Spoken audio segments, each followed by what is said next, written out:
Payg'ambarimiz sollallohu alayhi va sallam kim har bir farz namozdan keyin oyatal kursiyni o'qiydigan bo'lsa, keyingi namozgacha Allohning himoyasida, zimmasida bo'ladi deb Imom Tabaroniy rivoyatlarida aytib o'tgan ekan.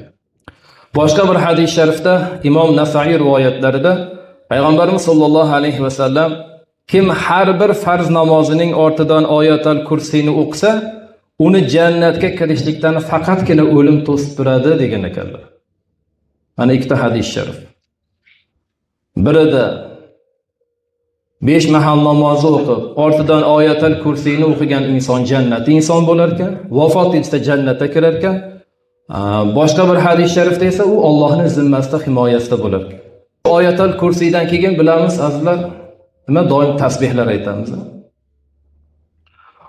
Abu Hurayra radhiyallohu anhudan rivoyat qilingan hadis sharifda Rasululloh sallallohu alayhi va sallam kim har namozdan keyin 33 marta Allohga tasbih aytsa, 33 marta Allohga hamd aytsa, 33 marta Allohu akbar desa, hammasi 99 bo'ladi.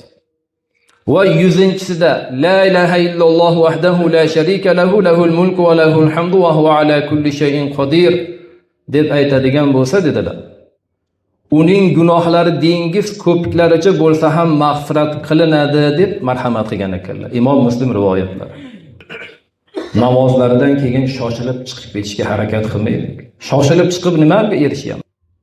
Qancha vaqt ketadi oyatul kursi bilan tasbihlarga? 5 minutdan ketmaydi.